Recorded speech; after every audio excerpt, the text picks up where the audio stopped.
Hey YouTube, Mochismo Eugene, another video from Exit Strategy. Welcome. I want to talk to you guys about the smear. The smear is much more dangerous than you imagine it to be or could be. The smear goes deeper than I think the average person really understands until they're faced with the depth and the totality of what a smear is. And hopefully most of us don't have to face it to that degree to understand that it is a deadly weapon. Not just because it in essence is them saying bad things about you or bad mouthing you. It goes deeper than that, and that's what I want to discuss with you guys, because it has so many faces to it.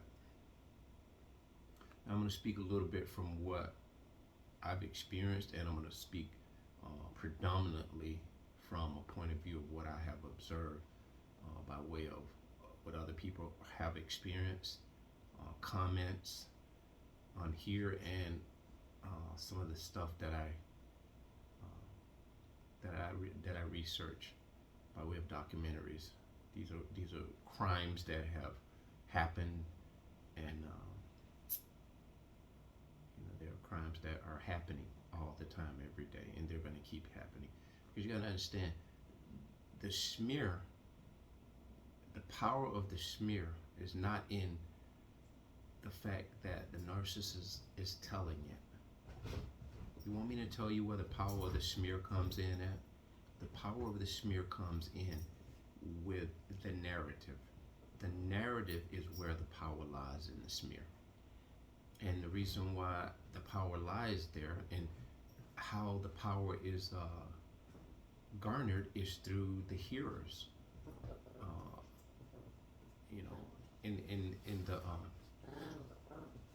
In the face of popular belief, my little guy over there, he's spinning around, he's chasing his tail, so you'll hear him in the background. And I got my little lady Mia here, and they always, I don't know, it's just something, when you got good energy, your animals tend to gravitate to you. She knows when I'm doing a video, and she knows how to come in and just, I mean, they're very medicinal, if you really want to know the truth. I think animals, an empath and chosen ones, even if you're not an animal lover, if you're an empath and a chosen one, you can come into a room of a total stranger animal or stranger animal that's never met you, and they'll gravitate to you. And you have their owners saying, you know, they're not that nice to other people. They're vicious with everybody. They like you. So you have people taken aback by just your aura. But back to what I'm talking about. The essence and the beans and the potato of a smear, it lies in the narrative. And I'm going to break that down. The narrative is what most people in the matrix buy into. Is what is in the court of popular belief. You know why these crimes are going to keep happening?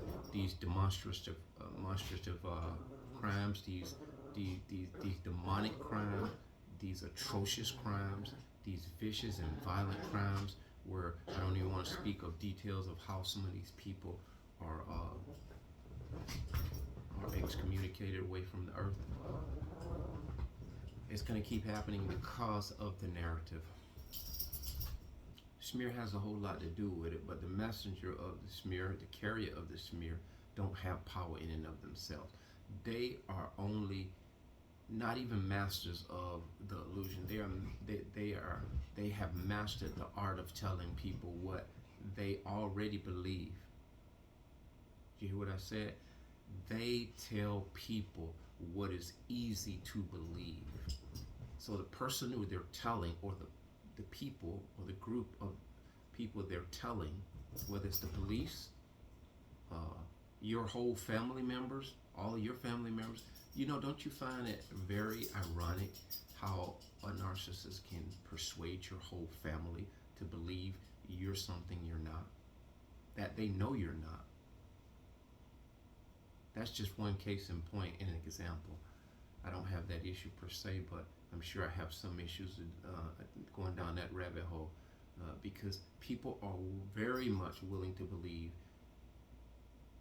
all the bad about you, and rarely will they believe the good. And that's just the way we are wired for the most part if we're living in this matrix type of world or mindset. So back to the smear campaign, it's more than just a campaign. The smear has happened before you meet the narcissist. Only reason why it begins to take shape when they finally do meet you or introduce themselves to you, they are up close and personal to you. Now they don't just have secondhand information about you or an idea about you. They're in the driver's seat. They have a front row seat to everything that involves you. What you eat, where you go, the friends you have, the workplace you have. They have access to all your personal business. This is why they must come in with this angelic nature, too good to be true nature. They have your family members loving on them out the gate because this is by design. They have to come in quickly and do the work because they're lazy as hell. They come in, it's almost like a boxer that really is not good at boxing, but he'll come in using his power shots the first round, first 30 seconds, first 59 seconds, and to the point where he's capitalizing that first minute in hopes that you don't recover. But by chance, if you have the stamina to go the distance, he hasn't anticipated that. He's only confident and counting on the fact if he go in there in 59 seconds or less, he can clean you up. But if it doesn't work that way, it's all hell gonna break loose. So that's the same way the narcissists, they come in thinking that they can dupe and bedazzle everybody in a short period of time, into which they are effective. In most cases, they are effective. But with me and you, the chosen one, empaths that got away, that have awakened to the bullshit, we see it for what it is, and we saw it quickly. They didn't anticipate this. They didn't anticipate this. And not only did just a few of us awaken, the numbers of awakened empaths and chosen ones, there is no way to truly know the numbers. But I'll say in the last 5 to maybe 10 years, there has been a movement. God is really, really doing a great thing. He's doing a very great thing by way of the awakening and bringing us to a point of where we are going to take back what the devil stole. And so this smear campaign, or the smear campaign, it can get so atrocious to the point where when the narcissist feels that they're losing the influence over the people they're lying to about you or a situation, they panic. So much so to the point they begin to take matters into their own hand, because at the same time they're smearing you, the individual, you're redeeming yourself, you're getting redemption, you're telling them your side of the story, or you're doing something to exonerate yourself in many ways, so you're gaining leverage back upon the narcissist. But you're not doing you're not doing a tit for tat. You're not being this monkey see, monkey do. You're just trying to clear your name. You're trying to make all these wrongs right as it pertains to you and your character, your innocence, what have you. And so what the narcissist does, they panic. And in many cases, they have killed the person who, in fact, they've been smearing, because they were, in fact, clearing their name faster than the narcissist was trying to destroy it. Their secret was about to get out. These are paranoid creatures, man. They're paranoid. Doesn't matter how good things are going. It doesn't matter how bad things are going. They are always paranoid. It's a constant. That's a hell of a life to live right there. Tonight I went out to the Walmart. It's the only place to go in the world, I guess, the Walmart, and they close at about 11:30. I don't hang around that long, uh, and I'm kind of glad these times are the way they are, where stores close and the nightlife is sort of dwindled. I'm gonna say personally, I don't miss the nightlife being, um, all these places being open. I've conditioned myself to that. I'm not gonna say I'm ecstatic about it, but I just think it makes a lot of sense because most of the crimes and the atrocities happen during the nighttime, especially when there's places for people to be out and about and going. What does the nightlife look like now? Every time you turn the TV on, or if you hear a story somewhere, you hear where nightclub, two people got shot. I just saw something on YouTube here a week ago, Miami. They were in a hookah lounge and a couple of people got shot and injured. I don't know if anybody died there. And again, we get information so fast now, so it's a lot to process. So I would implore you guys just to kind of decompress off of this stuff, because even myself that don't watch TV, but I do a lot of YouTube and watch a lot of documentaries, I see more than my fair share of things that put me in negative spirits. And again, I watch things that are very progressive. I do watch a lot of other content, to which I won't get into that, but I tend to gravitate towards a lot of things, the harder things in life, the things that cause us to go within ourselves and to see how we can be a part of the greater good in the world. And for that reason, I have to watch how bad the world is in order to see how good I need to be, if that makes any sense to you. Because I don't go around here just looking at the lighter side of life, pretending that things are okay in the world. Because some of us have to be the big brother. We have to be the watchman over our world. We have to be the oversight that nobody seems to care about anymore until a tragedy occurs. Then people want to band together. Day late, dollar short. I'm sick of doing that. We need to know sooner and act better when we see things that don't make sense in our world. And you may say, well, okay, a lot of stuff I have no control over. I can't do. There's not much I can do. You have a mouth. You have a voice. And I got thinking before I came on here to do this video, we can't readily talk to random audiences about what we know and we've discovered, because we already know we're going to be deemed either that we're off our rocker. Most people are not going to be able to comprehend. They've heard the word narcissist, but they can't readily grasp it. Some of them are okay being in these relationships. So what I've adopted in my life, say when I go on road trips, I'm somewhere in another county or somewhere that's not really already around my area, and the situation, if it warrants itself and I feel compelled, I'll randomly just ask somebody, you ever heard of narcissistic personality disorder? But this is most often if I don't really detect that they are narcissists. So it's normally in a circumstance of casual conversation. If I'm sitting, let's say in a coffee shop or something, and I'm having coffee and someone comes up and they sit down and strike a conversation with me. In those moments, I feel compelled to leave that person with this word, with this disorder, because in doing that, I feel like I'm equipping someone that may or may not know wholeheartedly, to a strong degree, what these people are. And I believe if I can leave a footprint, that person could very well either save their life or someone else's life by the fact that they've just heard some random stranger tell them something. Because when you hear something, we go on and forget it in the moment. But what it does, it has a fascinating way of coming back to our remembrance.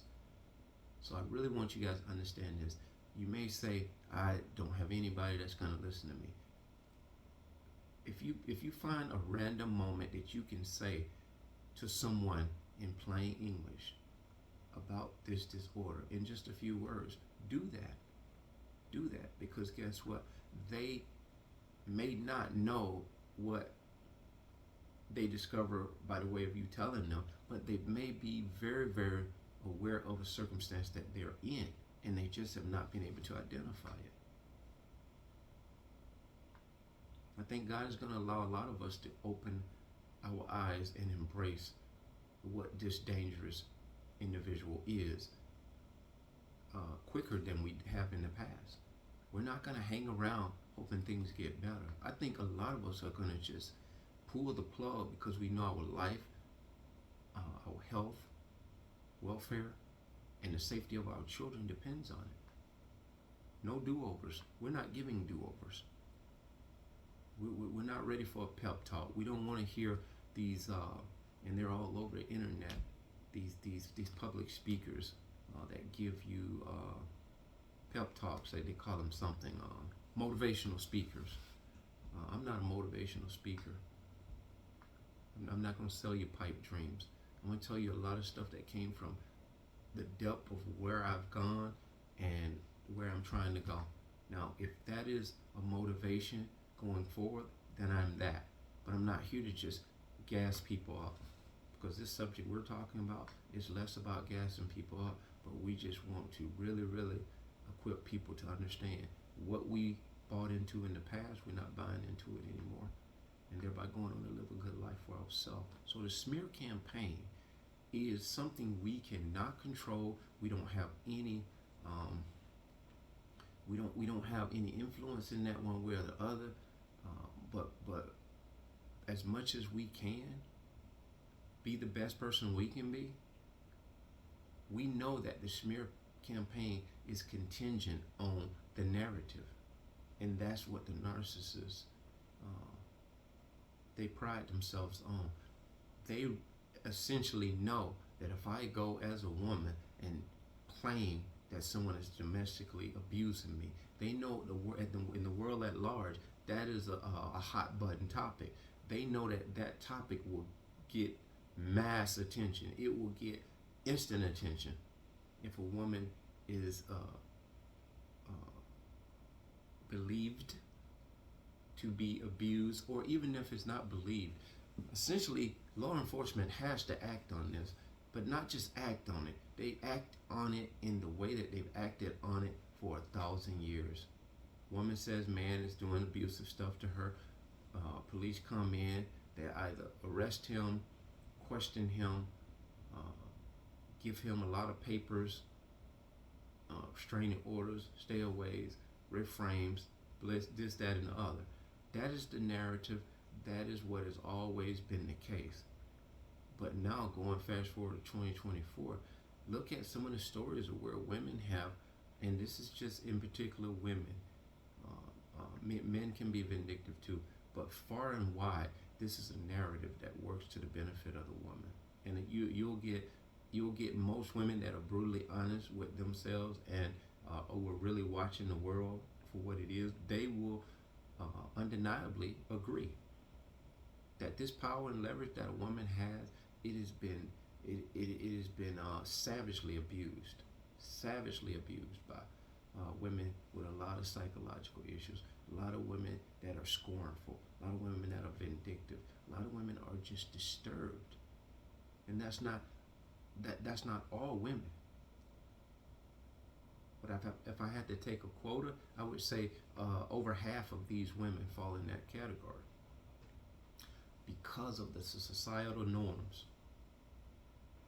They may be a good-natured woman in and of herself, but she could get tainted by the company she keeps.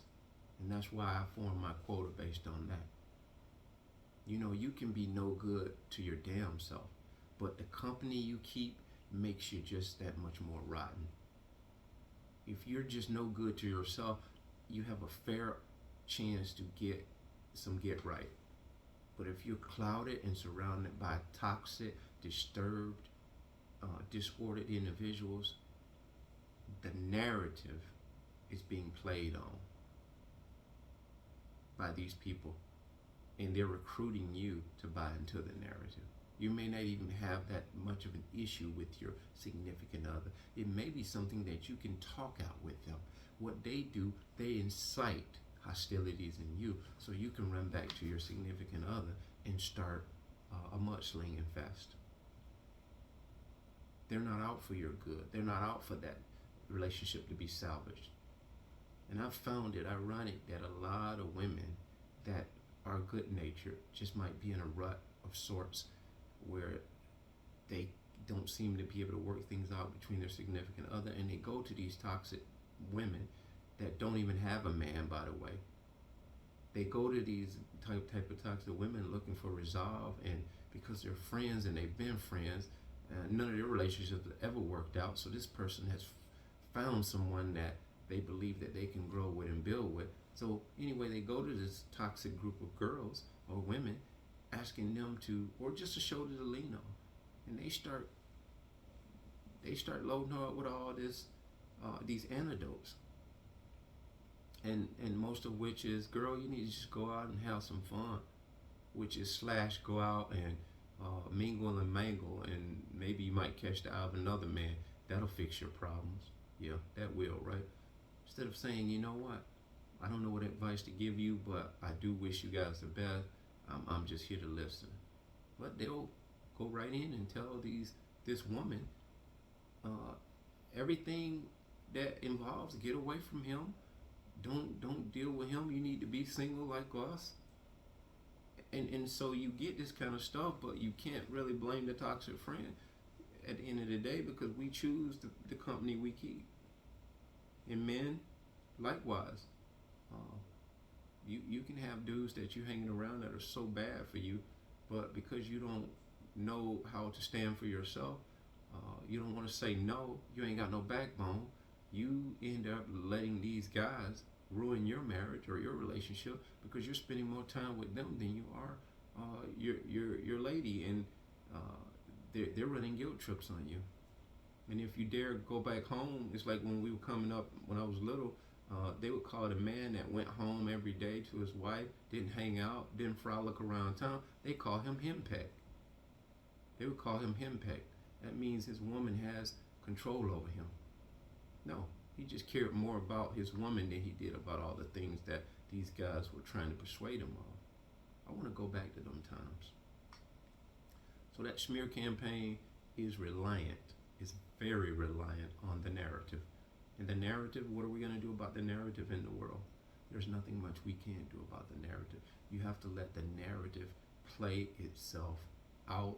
And when you find an opportunity to leverage that narrative, you do so. Because a lot of times when the liar is telling the lie, I've always said, a lie will tell the truth all by itself.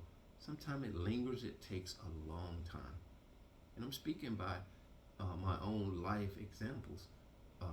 It took 6 years for the truth to finally come out. And I got court coming here next month with mom trying to get back custody after 7 years on the pretense that she takes them to the doctor, she takes them to all their dentist appointments. Woohoo! That doesn't right way makes you a bona fide good parent, or even warrants you getting custody back. That's not how you lost custody. That's not how you gain custody, because you're doing the things that were your God-given responsibility. Now, I'm here to tell you guys, I'm only sharing that because I'm not concerned about it as much as I am the narrative that is played here. So what you do when the narrative is being played, you wait your turn for that lie to tell the truth. You let their lies exonerate you. If there are lies to be told. In my case, there is none.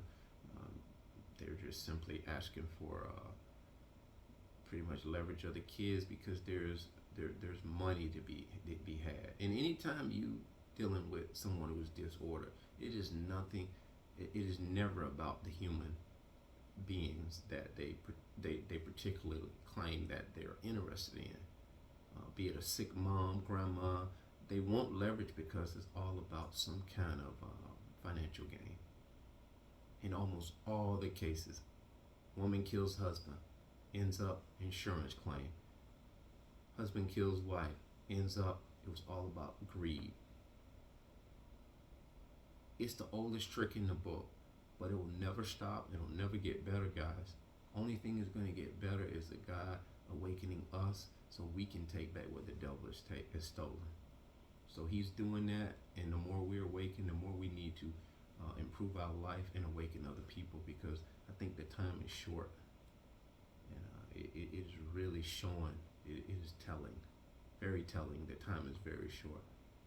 And I think I'm beginning to be okay with whatever time it is that God see fit. He want to pull the plug. I think, me, myself, I'm okay with it. Meantime, bless.